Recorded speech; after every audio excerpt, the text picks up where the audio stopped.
ಮೊದಲನೇದಾಗಿ ಶಿಕ್ಷಣದ ಬಗ್ಗೆ ಮಾತನಾಡುವಂಥದ್ದಾದರೆ ವಿದ್ಯಾರ್ಥಿಗಳಿಗೆ ಈ ತಿಂಗಳು ಸ್ವಲ್ಪ ಕಷ್ಟಕರ ಸಮಯ ಅಂತಲೇ ಹೇಳ್ಬೋದು.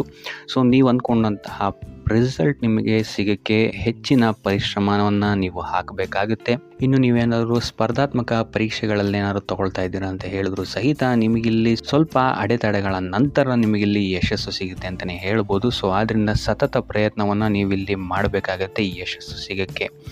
ಸೊ ಆದಷ್ಟು ಈ ತಿಂಗಳು ನಿಮ್ಮ ಸಾಮರ್ಥ್ಯದ ಮೇಲೆ ನೀವು ಹೆಚ್ಚು ಗಮನವನ್ನು ವಹಿಸುವಂಥದ್ದು ಉತ್ತಮವಾಗಿರುತ್ತೆ. ಇನ್ನೊಬ್ಬರನ್ನು ನಂಬಿ ಯಾವುದೇ ರೀತಿಯಾದಂತಹ ರಿಸ್ಕನ್ನು ತಗೊಳ್ಳೋಕ್ಕೆ ಹೋಗಬೇಡಿ.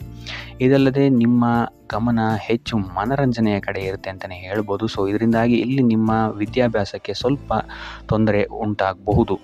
ಇನ್ನು ತಾಂತ್ರಿಕ ವರ್ಗ ಅಥವಾ ಇಂಜಿನಿಯರಿಂಗ್ ಓದ್ತಾ ಇರುವಂತಹ ವಿದ್ಯಾರ್ಥಿಗಳಿಗೆ ಈ ತಿಂಗಳು ಸ್ವಲ್ಪ ಉತ್ತಮವಾಗಿದೆ ಅಂತಲೇ ಹೇಳ್ಬೋದು. ಸೊ ಟೋಟಲ್ ಆಗಿ ನೋಡುವಂಥದ್ದಾದರೆ ಈ ತಿಂಗಳು ವಿದ್ಯಾರ್ಥಿಗಳಿಗೆ ಅಷ್ಟಾಗಿ ಉತ್ತಮವಾಗಿಲ್ಲ ಅಂತಲೇ ಹೇಳ್ಬೋದು. ಇನ್ನು ಕುಟುಂಬ ವಿಚಾರಕ್ಕೆ ಬರುವಂಥದ್ದಾದರೆ ಮೊದಲಾರ್ಧದಲ್ಲಿ ನೀವು ಈ ತಿಂಗಳು ಕುಟುಂಬದ ಜೊತೆ ಹೊಂದಿಕೊಂಡು ಹೋಗೋಕ್ಕೆ ಟ್ರೈ ಮಾಡ್ತೀರಾ ಅಂತಲೇ ಹೇಳ್ಬೋದು. ಸೊ ಇದರಿಂದಾಗಿ ಇಲ್ಲಿ ನಿಮಗೆ ನಿಮ್ಮ ಪ್ರತಿಯೊಂದು ಯೋಜನೆಗಳಿಗೆ ಕುಟುಂಬದವರಿಂದ ಸಂಪೂರ್ಣವಾದಂತಹ ಸಲಹೆ ಮತ್ತು ಸಹಕಾರಗಳು ಸಿಗುತ್ತೆ ಅಂತಲೇ ಹೇಳ್ಬೋದು. ಇದಲ್ಲದೆ ಒಡ ಹುಟ್ಟಿದವರು ಸಹಿತ ನಿಮಗಿಲ್ಲಿ ಹೆಚ್ಚು ಸಹಕಾರವನ್ನು ನೀಡ್ತಾರೆ ಅಂತಲೇ ಹೇಳ್ಬೋದು.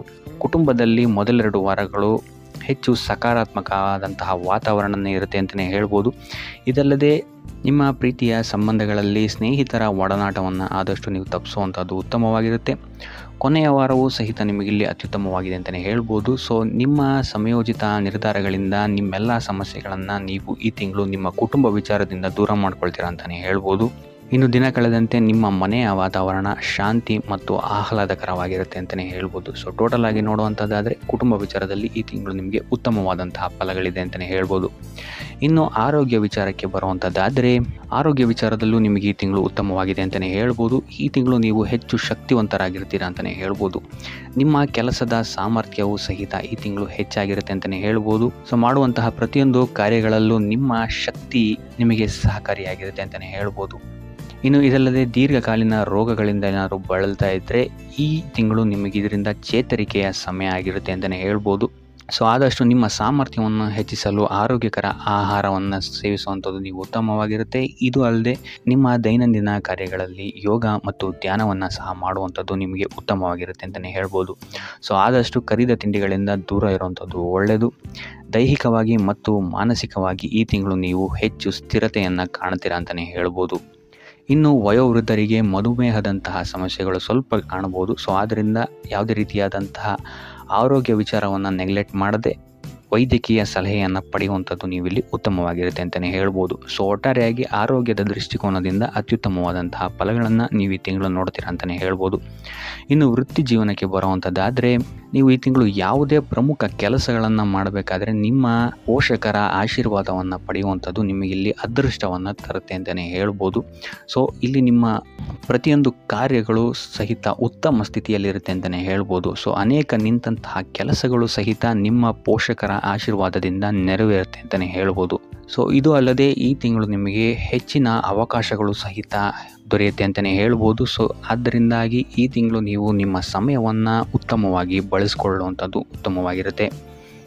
ಇನ್ನು ಇದಲ್ಲದೆ ನಿಮ್ಮ ಸ್ನೇಹಿತರ ಸಹಕಾರವೂ ಸಹಿತ ನಿಮಗಿಲ್ಲಿ ನಿಮ್ಮ ಕಾರ್ಯಕ್ಷೇತ್ರದಲ್ಲಿ ಸಿಗುತ್ತೆ ಅಂತಲೇ ಹೇಳ್ಬೋದು. ಇನ್ನು ಯುವಕರು ನಿಮ್ಮ ವೃತ್ತಿ ಜೀವನದ ಬಗ್ಗೆ ಯೋಜನೆಗಳನ್ನು ಮಾಡುವಂಥದ್ದು ಉತ್ತಮವಾಗಿರುತ್ತೆ. ಇನ್ನು ಉದ್ಯೋಗ ನಿರೀಕ್ಷೆಯಲ್ಲಿರುವಂತಹ ಜನರಿಗೆ ಈ ತಿಂಗಳು ಉತ್ತಮವಾದಂತಹ ಅವಕಾಶಗಳು ನಿಮ್ಮನ್ನು ಹುಡ್ಕೊಂಡು ಬರುತ್ತೆ ಅಂತಲೇ ಹೇಳ್ಬೋದು. ಸೊ ಸತತ ಪ್ರಯತ್ನದಿಂದ ನೀವು ಅಂದ್ಕೊಂಡಂತಹ ಯಶಸ್ಸು ನಿಮಗೆ ಈ ತಿಂಗಳು ಸಿಗುತ್ತೆ ಅಂತಲೇ ಹೇಳ್ಬೋದು ನಿಮ್ಮ ವೃತ್ತಿ ಜೀವನದಲ್ಲಿ. ಸೊ ಆದಷ್ಟು ಈ ಸಮಯವನ್ನು ಬಳಸ್ಕೊಳ್ಳೋದಕ್ಕೆ ಟ್ರೈ ಮಾಡಿ. ಇನ್ನು ಆರ್ಥಿಕ ಸ್ಥಿತಿಯನ್ನು ನಾವು ನೋಡುವಂಥದ್ದಾದರೆ ಆರ್ಥಿಕ ಪರಿಸ್ಥಿತಿ ಈ ತಿಂಗಳು ನಿಮಗೆ ಸ್ಥಿರವಾಗಿರುತ್ತೆ ಅಂತಲೇ ಹೇಳ್ಬೋದು. ಸೊ ಹೆಚ್ಚು ಬಂಡವಾಳವನ್ನು ಹೂಡಿ ವ್ಯಾಪಾರ ಮಾಡ್ತಾ ಇರುವಂತಹ ಜನಗಳಿಗೆ ಈ ತಿಂಗಳು ಸಾಮಾನ್ಯವಾದಂತಹ ಫಲಗಳಿದೆ ಅಂತಲೇ ಹೇಳ್ಬೋದು. ಇನ್ನು ನೀವೇನಾದರೂ ಆಮದು ಅಥವಾ ರಫ್ತು ಏನಾದ್ರು ಮಾಡ್ತಾ ಇದ್ದೀರಾ ಅಂತ ಹೇಳಿದರೆ ಈ ತಿಂಗಳು ನಿಮಗೆ ಉತ್ತಮವಾದಂತಹ ಲಾಭಗಳು ಸಹಿತ ಸಿಗುತ್ತೆ ಅಂತಲೇ ಹೇಳ್ಬೋದು. ಸೊ ಆದಷ್ಟು ಖರ್ಚುಗಳನ್ನು ನೀವು ಈ ತಿಂಗಳು ಪರಿಶೀಲಿಸಬೇಕಾಗತ್ತೆ. ಯಾವುದಕ್ಕೋಸ್ಕರ ಖರ್ಚಾಗ್ತಾ ಇದೆ ಅಂತ. ವ್ಯರ್ಥ ಖರ್ಚುಗಳು ಸ್ವಲ್ಪ ಜಾಸ್ತಿ ಆಗ್ಬೋದು ಈ ತಿಂಗಳು. ಇದಲ್ಲದೆ ನಿಮ್ಮ ಆದಾಯದ ಮೂಲವೂ ಸಹಿತ ಈ ತಿಂಗಳು ಹೆಚ್ಚಾಗುತ್ತೆ ಅಂತಲೇ ಹೇಳ್ಬೋದು. ಆದರೆ ಮಕ್ಕಳ ವಿದ್ಯಾಭ್ಯಾಸದ ವಿಚಾರವಾಗಿ ಈ ತಿಂಗಳು ನೀವು ಸ್ವಲ್ಪ ಖರ್ಚು ಮಾಡಬೇಕಾಗಬಹುದು, ಅಥವಾ ನಿಮ್ಮ ಮನೆಯ ಬದಲಾವಣೆ ಅಥವಾ ಕುಟುಂಬದವರ ಆರೋಗ್ಯದ ಮೇಲೆಯೂ ಸ್ವಲ್ಪ ಹೆಚ್ಚು ಖರ್ಚು ಮಾಡಬೇಕಾದಂತಹ ಪರಿಸ್ಥಿತಿಗಳು ಬರ್ಬೋದು ಅಂತಲೇ ಹೇಳ್ಬೋದು. ಸೊ ಆದ್ದರಿಂದ ಹಣಕಾಸಿನ ವಿಚಾರದಲ್ಲಿ ಈ ತಿಂಗಳು ಸ್ವಲ್ಪ ನಿಮ್ಮ ಖರ್ಚಿನ ಮೇಲೆ ನಿಗಾ ಇಡುವಂಥದ್ದು ಉತ್ತಮವಾಗಿರುತ್ತೆ ಅಂತಲೇ ಹೇಳ್ಬೋದು. ಇನ್ನು ಉಪಾಯದ ವಿಚಾರಕ್ಕೆ ಬರುವಂಥದ್ದಾದರೆ, ಶಿವ ಮತ್ತು ಗೌರಿಯ ಪೂಜೆಯನ್ನು ಮಾಡುವಂಥದ್ದು ಮತ್ತು ಬಡವರಿಗೆ ದಾನವನ್ನು ಮಾಡುವಂಥದ್ದು ಸಹಿತ ನಿಮಗಿಲ್ಲಿ ನಿಮ್ಮ ಆರ್ಥಿಕ ಸ್ಥಿತಿಯಲ್ಲಿ ಬರ್ತಾ ಇರುವಂತಹ ತೊಂದರೆಗಳು ಮತ್ತು ವಿದ್ಯಾರ್ಥಿಗಳಿಗೆ ಇರುವಂತಹ ತೊಂದರೆಗಳಿಂದ ದೂರ ಆಗುತ್ತೆ ಅಂತಲೇ ಹೇಳ್ಬೋದು. ಸೊ ಇದಾಗಿತ್ತು ಈ ತಿಂಗಳ ನಿಮ್ಮ ರಾಶಿ ಭವಿಷ್ಯ.